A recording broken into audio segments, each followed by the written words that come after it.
Mission Karachi तो तकरीबन मुकम्मल हो गया। मिशन कराची क्या था, मिशन सिंध था। और जिस तरीके से सिंध के लोगों ने रिस्पॉन्ड किया इमरान खान साहब को और उनके नज़रिए को, ये मिसाली था। सो सिंध के लोग शाबाश के मुस्तहिक हैं।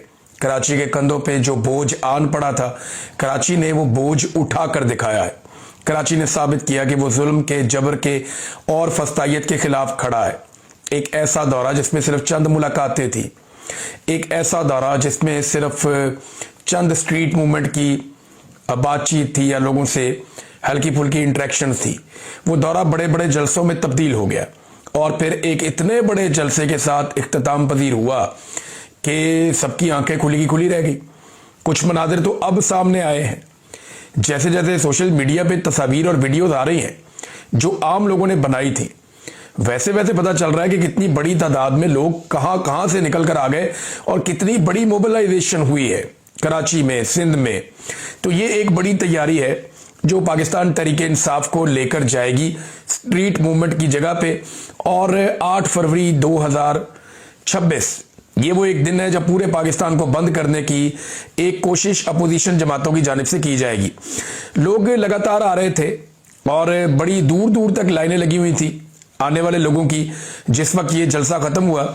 अब रुकावटों के बावजूद ये जलसा हुआ है, लिहाजा एक बात याद रखी जाए कि ये मुज़ाहमत थी जो अवाम ने करके दिखाई है और यही स्ट्रीट मूवमेंट का एक वार्म अप मैच है जो पाकिस्तान तहरीक इंसाफ ने जीत लिया है। अच्छा, सिंध वालों की, जो सिंध के अंदर लोग मौजूद हैं ना, उनकी अब रिस्पॉन्सिबिलिटी है।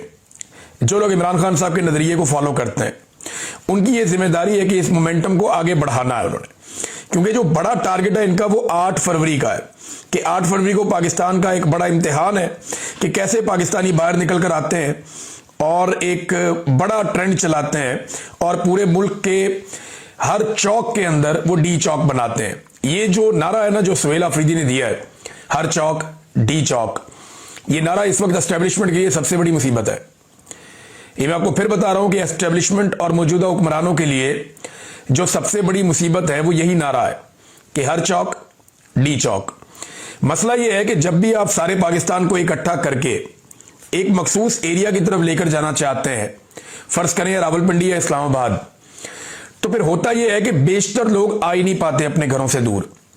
यानी लोगों में 90% लोग ऐसे होते हैं जो बहुत दूर ट्रेवल करने में दिलचस्पी नहीं रखते, वो नहीं आ पाते। ये सच्ची बात है, इसको मानना पड़ेगा।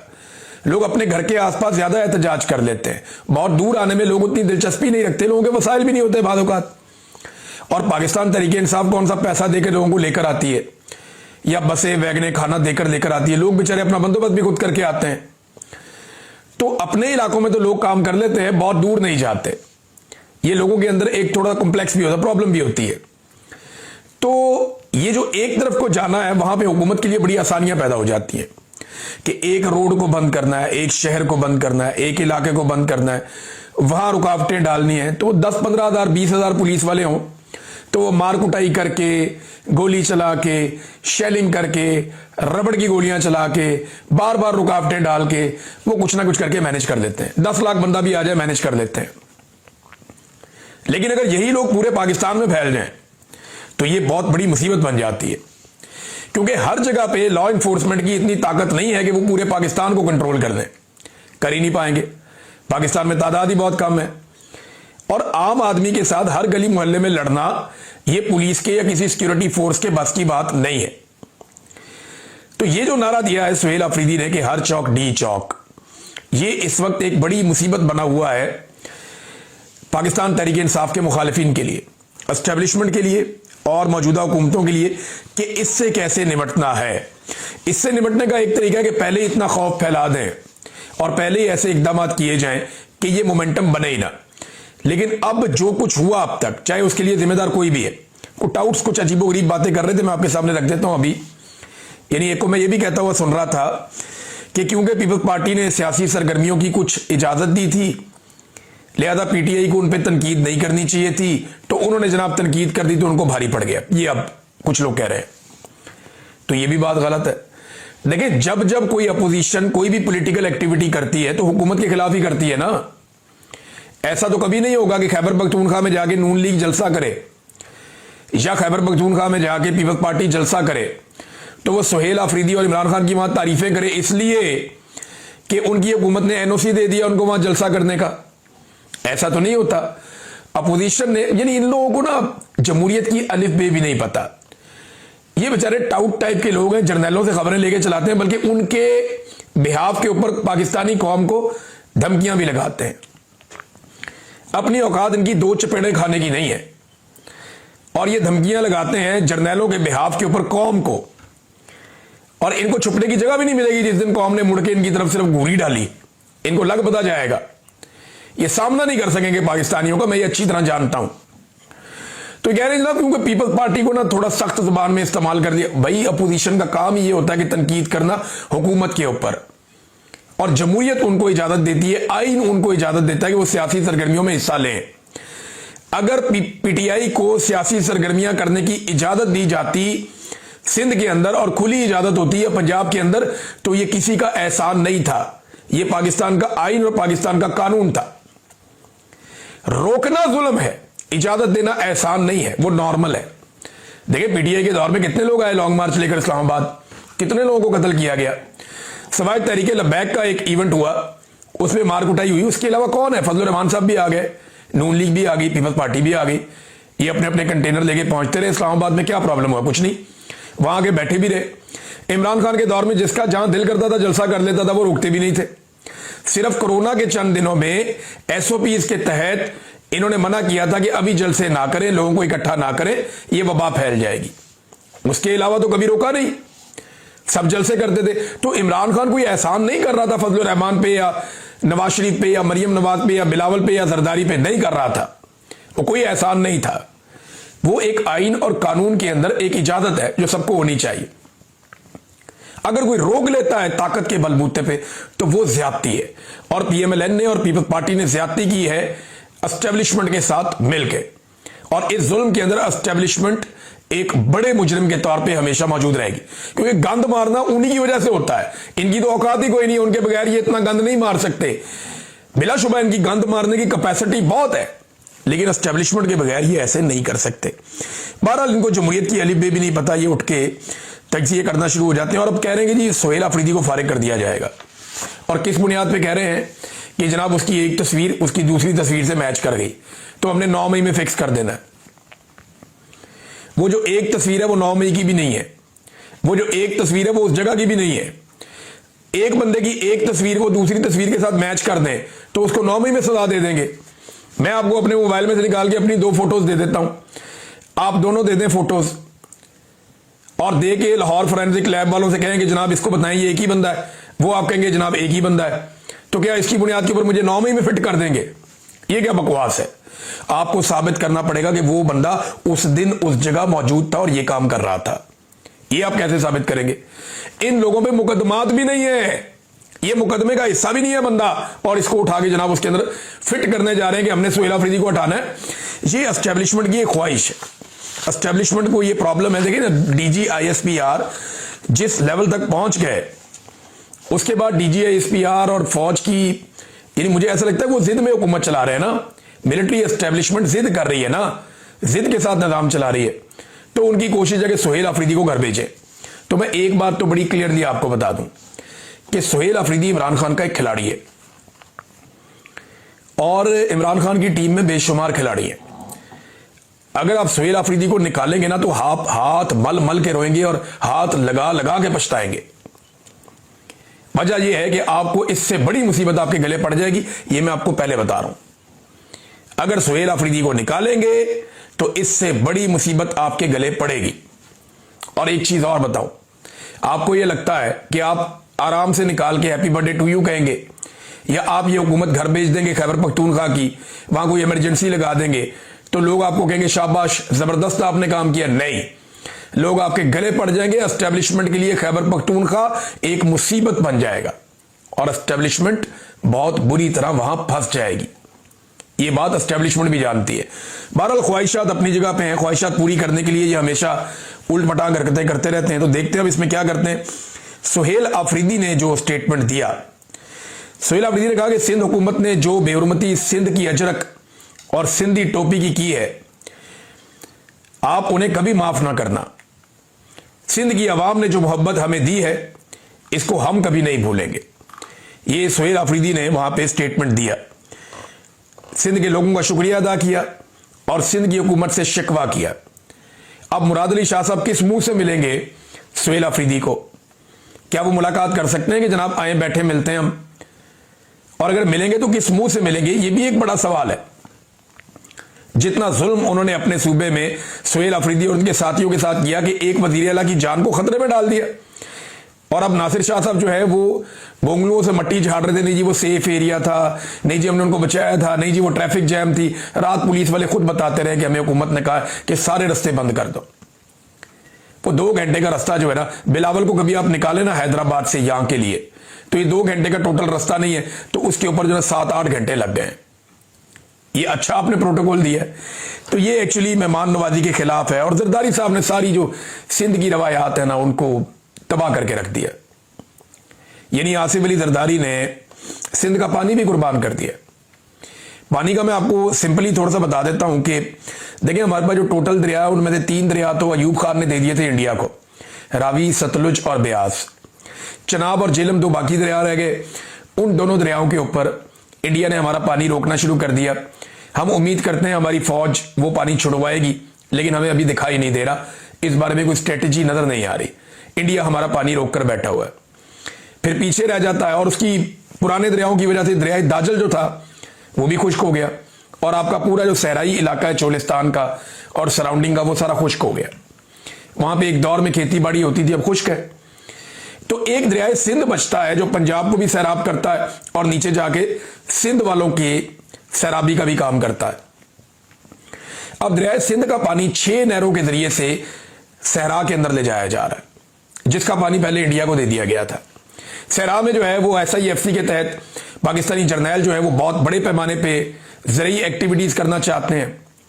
यहीं पे जो अरब ममालिक के बादशाह हैं वो शिकार खेलने आते हैं, उनके पास बड़ी बड़ी जमीनें हैं, ये पानी उन इलाकों तक पहुंचाया जाएगा। तो आप अच्छी तरह समझ सकते हैं कि यहां से फायदा किसको होगा। तो जरदारी ने तो सिंध का पानी भी कुर्बान कर दिया ना। जो पानी सिंध को मिलना था वो दरियाए काबुल के ऊपर भी, क्योंकि दरियाए काबुल का पानी भी दरियाए सिंध में आता है, तो वहां पे भी अफगानिस्तान इंडिया के साथ मुशावरत कर रहा है एक डैम बनाने की, वहां पे भी एक डैम बनाया जाएगा, वो कोशिश कर रहे हैं मिलकर। तो सिंध का पानी कम होता चला जाएगा, और सिंध का हारी जो है उसका सबसे बड़ा मुजरिम कौन होगा? आसिफ अली जरदारी, जिसने बाकायदा सिंधियों का पानी कुर्बान कर दिया सिर्फ इस चक्कर में कि आसिम मुनीर साहब मेरे बेटे को वजीर आजम बना देंगे एक दिन। तो बेटे को वजीर आजम बनाने की जिद में सिंधियों का पानी भी दे दिया, सिंध की रवायात भी कुर्बान कर दी। और जो इन्हें एस्टेब्लिशमेंट करती है ये आंखें बंद करके फौरी तौर पे उसके ऊपर अमल दरामद कर देते हैं कि किसी तरह से इनका बेटा जो है वो वजीर आजम बन जाए। नाज़रीन, अब एक सरप्राइज और आएगा, ये मैं आपको पहले बता देता हूं, और अच्छा बड़ा तगड़ा सरप्राइज आएगा आपको। खैबर पख्तूनख्वा वजीर आला सुहेल अफरीदी पहुंचेंगे। इनके और इनके साथियों का एक और मंसूबा है, और वो आपको अगले चंद दिनों में पता चलेगा। तो एक और बड़ा सरप्राइज है जो पाकिस्तानियों को मिलेगा। तो स्ट्रीट मूवमेंट जो है ना वो तेज होती जा रही है। देखिए, मैं ये नहीं कह रहा कि इमरान खान इससे फौरी तौर पे जेल से बाहर आ जाएंगे, नहीं। आसिम मुनीर साहब इमरान खान साहब को किसी सूरत नहीं छोड़ेंगे जब तक कि छुड़वाया नहीं जाएगा। ये बात आप लिख कर रख लें कि आसिम मुनीर कभी नहीं छोड़ेंगे जब तक छुड़वाया नहीं जाएगा। और दूसरी बात यह कि ये जो एस्टेब्लिशमेंट के साथ हो रहा है ना, ये जो मोमेंटम बन रहा है, ये रोजाना की बुनियाद पे एस्टेब्लिशमेंट का सहर टूट रहा है, उसकी मिथ टूट रही है, वो कमजोर हो रहे हैं, वो ज्यादा बेनकाब हो रहे हैं, और लोग उनके बारे में ज्यादा जानना शुरू हो गए हैं। वो रोजाना की बुनियाद पे शिकस्त खा रहे हैं, जिससे पाकिस्तानियों को एक मरतबा फिर एतमाद मिल रहा है।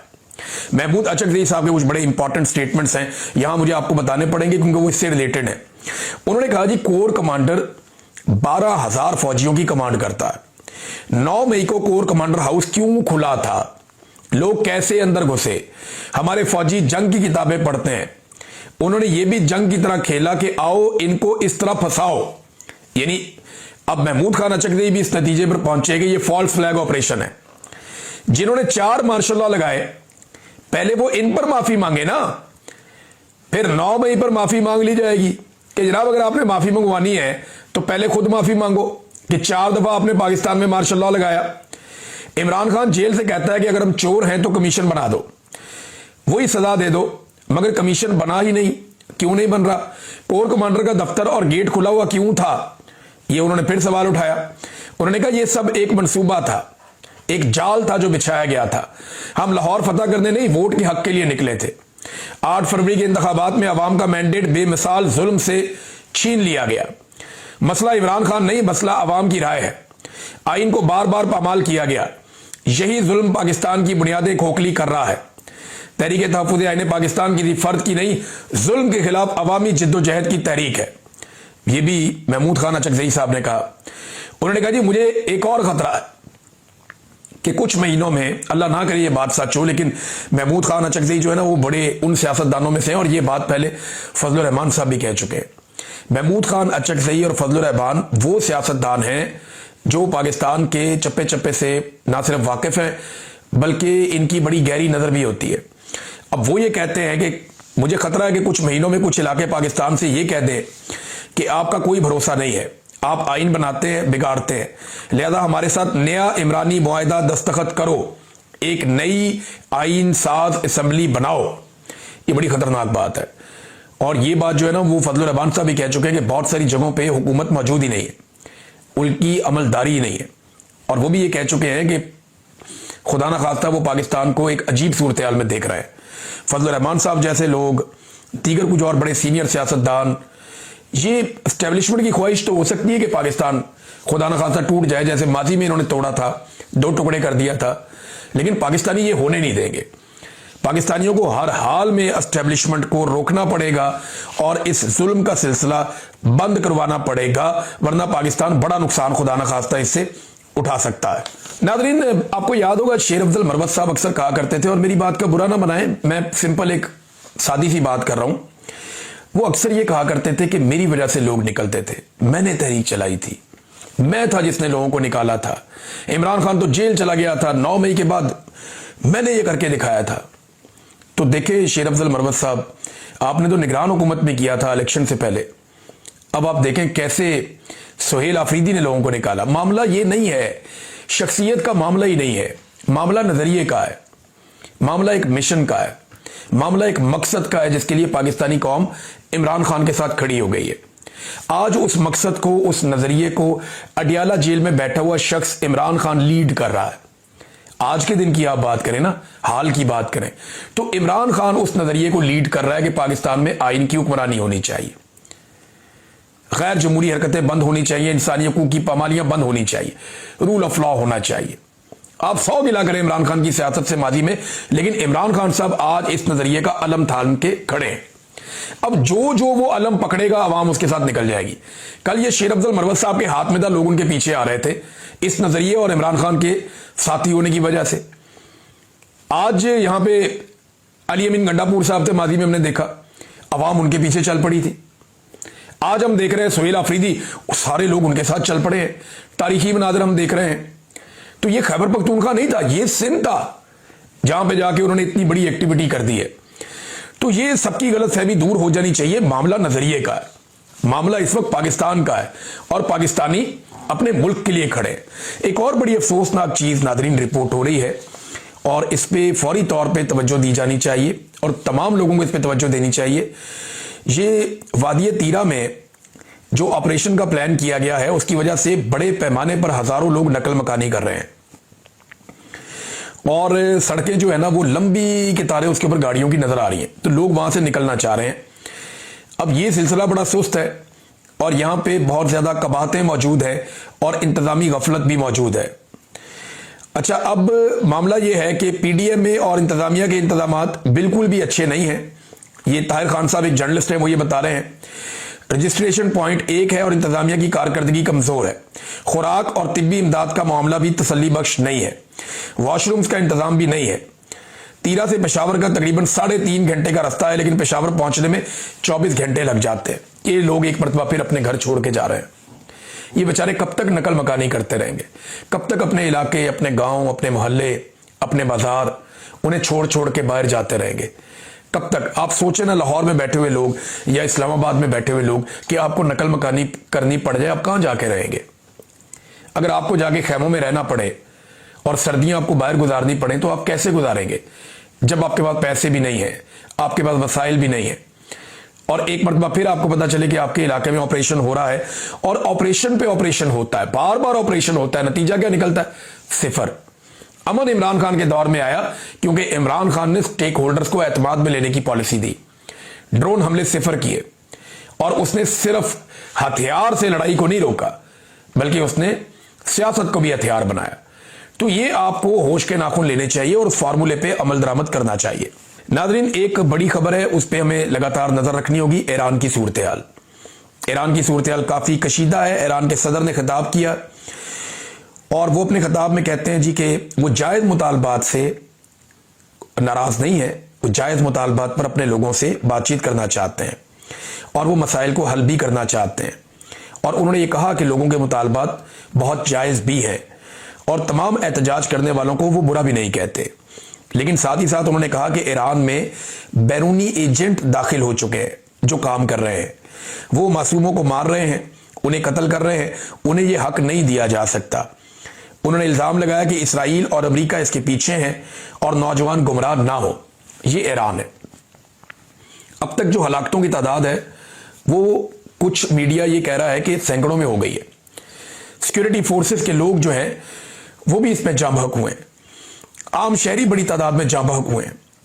मगरबी मीडिया कुछ ऐसे मनाजिर तस्वीर दिखा रहा है जहां पे ईरान का झंडा उतार के जो पुराना एक झंडा है वो लगाया जा रहा है, और इस तरह के मनाजिर दिखाए जा रहे हैं कि सड़कों पे, बाजारों में, हर जगह आग लगी हुई है और बड़ी शिद्दत आ गई है एहतजाजी मुजाहरों में।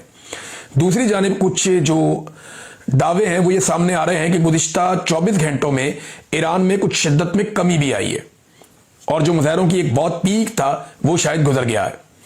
ईरानी हुकूमत परेशान जरूर है और वो इन मामलों से निपटना चाहती है, लेकिन क्या अमेरिका इस मामले को खत्म होने देगा?